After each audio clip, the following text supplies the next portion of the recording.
ఈరోజు ఈ అంబేద్కర్ వర్ధంతి సందర్భంగా కార్యక్రమానికి విచ్చేసి కార్యక్రమం చేశారు. అందరికీ కూడా నాకు ముఖ్యంగా మైనారిటీల తరఫున ముస్లింల తరఫున ఒక అవకాశం ఇచ్చి కబూల్ చేసి ప్రసంగించవలసిందిగా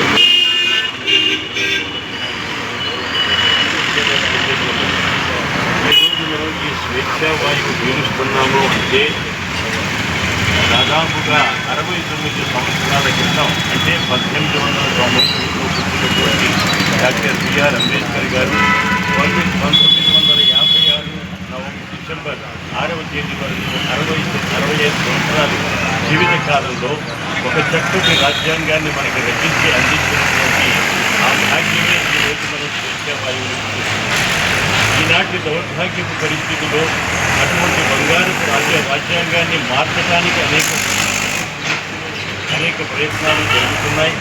ఆ భగవంతుడు ఆ కార్యక్రమాలన్నింటినీ రద్దు చేయాలని చెప్పి మనసారా భగవంతుడిని ప్రార్థిస్తూ, అంబేద్కర్ గారి గురించి చెప్పాలంటే ఆయన జీవితాశయం ఒకటే, నీవుగా జీవిస్తే నీలోనే నువ్వుగా ఉండిపోతావు, కానీ నీవు జనం కోసం జీవించినట్లయితే జనం గుండెల్లో నిండిపోతావు అనే సిద్ధాంతంతో 395 ఆర్టికల్స్ గల రాజ్యాంగాన్ని పవిత్రంగా రాసి మనకు అందించి ఈరోజు అన్ని బడుగు బలహీన వర్గాలకి, అన్ని మతస్థులకు, అన్ని కులస్తులకు కూడా, అన్ని సాంప్రదాయ సిద్ధాంతాల వారికి కూడా స్వేచ్ఛా వాయువుని ప్రసాదించినటువంటి రాజ్యాంగం డాక్టర్ బిఆర్ అంబేద్కర్ గారు చైర్మన్గా ఉండి రాసినటువంటి రాజ్యాంగం.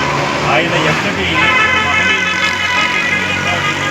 ఎంతటి ప్రజాదరణ పొందిన నేత అంటే 2 సంవత్సరాల 11 నెలల 18 రోజుల్లో దాదాపు 9 నుంచి 14 దేశాలు తిరిగి ఏ దేశంలో రాజ్యాంగం ప్రజా పరిపాలన ఎలా సాగుతుంది అనే సమాచారం అంతా సేకరించి ఒక సవివరమైనటువంటి మహార్భాగ్యాన్ని రాజ్యాంగం రూపంలో 395 ఆర్టికల్స్తో నింపి అందులో 18 నుండి 32 వరకు కూడా ఆర్టికల్స్ హక్కులకు సంబంధించినవే అందులో ఉదహరించడం మనందరికీ గర్వకారణం.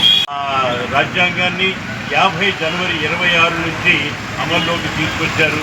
ఆనాటి నుండి ఈనాటి వరకు కూడా మన దేశంలో సుభిక్షంగా అన్ని కులాల వారు, అన్ని మతాల వారు వారికి చెందిన ఆచారాలు, సాంప్రదాయాలు, సిద్ధాంతాలు పాటించుకుంటూ మత స్వేచ్ఛగా విద్యా హక్కు, కార్మిక హక్కు, మహిళా హక్కు, బాలల హక్కు, పురుషుల హక్కు, చివరికి వికలాంగులు, వృద్ధుల హక్కులు కూడా పొందుపరిచినటువంటి రాజ్యాంగం ఉంది. కాబట్టి ఈ రాజ్యాంగాన్ని మనం కాపాడుకోవాల్సిన అవసరం ఉంది. ఎప్పుడైతే దీంట్లో మార్పులు చేర్పులు దీన్ని రద్దు చేయడం వంటి కార్యక్రమాలు చేపట్టబడతాయని కబురు అందుతుందో మనందరం కూడా ఏకత్రాటిపైకి వచ్చి ఈ రాజ్యాంగంలో ఎవరు ఎటువంటి ఏలు పెట్టకుండా మార్పులు సవరణలు చేయకుండా చూసుకొని దీన్ని కాపాడుకునేటటువంటి అవసరం మనందరి మీద ఉంది. రెండవది, ఏ రాజ్యాంగం అయితే మనకి ఈ జీవితాన్ని ప్రసాదించిందో దాన్ని మనం గౌరవించి తీరాలి. అది ఏ మతమైనా ఏ కులమైనా సరే ఈ రాజ్యాంగం ప్రతి ముస్లింకి ఖురాన్ ఎలాంటిదో, క్రైస్తవులకి బైబిల్ ఎలాంటిదో, హిందువులకి భగవద్గీత రామాయణం ఎలాంటియో యావత్ భారతదేశ ప్రజానీకానికి కూడా సుభిక్షమైన జీవితాన్ని గడపడానికి ఈ రాజ్యాంగం అంతటి మహత్తర గ్రంథం.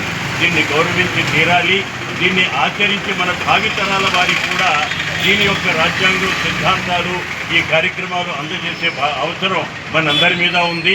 కాబట్టి ఆ బృహత్తర బాధ్యతల్ని మనం నెరవేర్చాలని, అటువంటి శక్తియుక్తులు మనలో మనం కలగజేసుకోవాలని, నిస్వార్థంగా ఈ రాజకీయాన్ని కాపాడుకునే అవసరం మన మీద ఎంతైనా ఉందని చివరిగా ఆ రాజ్యాంగ రచయిత బిఆర్ అంబేద్కర్ గారికి అనుసార కృతజ్ఞతలు తెలియజేస్తూ శ్రద్ధాంజలి ఘటిస్తూ నా మాటను ముగిస్తున్నాను.